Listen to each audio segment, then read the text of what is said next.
सुप्रभात बच्चों। आज हम हिंदी रचना में पाठ 7 सर्वनाम पढ़ेंगे। आप भी अपनी पुस्तक में पाठ 7 निकालिए तथा आज की दिनांक डालिए।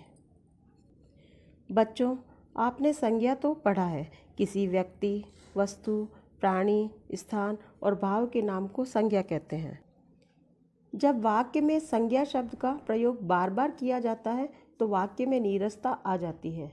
वाक्य को सुंदर तथा सरस बनाने के लिए सर्वनाम शब्दों का प्रयोग किया जाता है।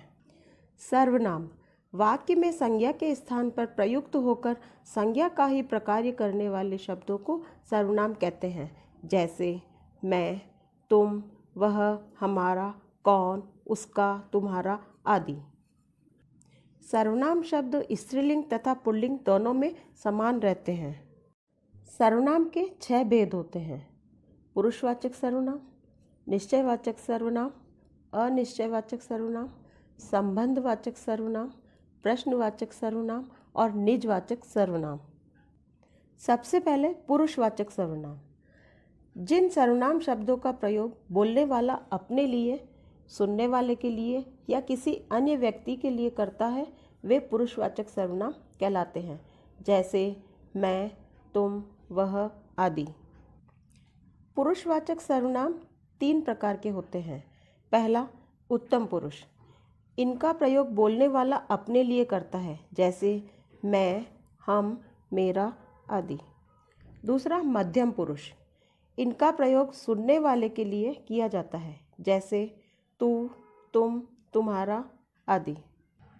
नंबर 3, अन्य पुरुष। इन शब्दों का प्रयोग वक्ता द्वारा किसी अनुपस्थित व्यक्ति के या अन्य के लिए किया जाता है, जैसे वह, वे, उसका आदि। निश्चयवाचक सर्वनाम। जो सर्वनाम शब्द किसी निश्चित व्यक्ति या वस्तु की ओर संकेत करते हैं वे निश्चयवाचक सर्वनाम कहलाते हैं, जैसे यह, वह आदि। अनिश्चयवाचक सर्वनाम। जो सर्वनाम शब्द किसी निश्चित व्यक्ति या वस्तु का बोध नहीं कराते हैं वे अनिश्चयवाचक सर्वनाम कहलाते हैं, जैसे कोई, कुछ आदि। संबंधवाचक सर्वनाम।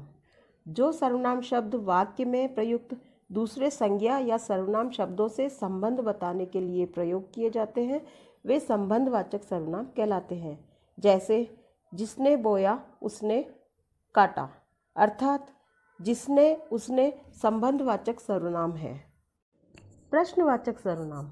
जब किसी वस्तु या व्यक्ति के बारे में मन में प्रश्न उठते रहते हैं तब उस व्यक्ति या वस्तु के स्थान पर प्रश्नवाचक सर्वनाम का प्रयोग किया जाता है, जैसे कौन, क्या आदि। अंत में निजवाचक सर्वनाम।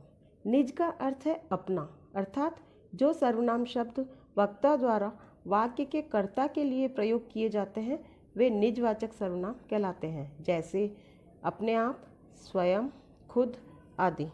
बच्चों, आप इस वीडियो को ध्यान से 2-3 बार देखें और पाठ को भी पढ़ें। धन्यवाद।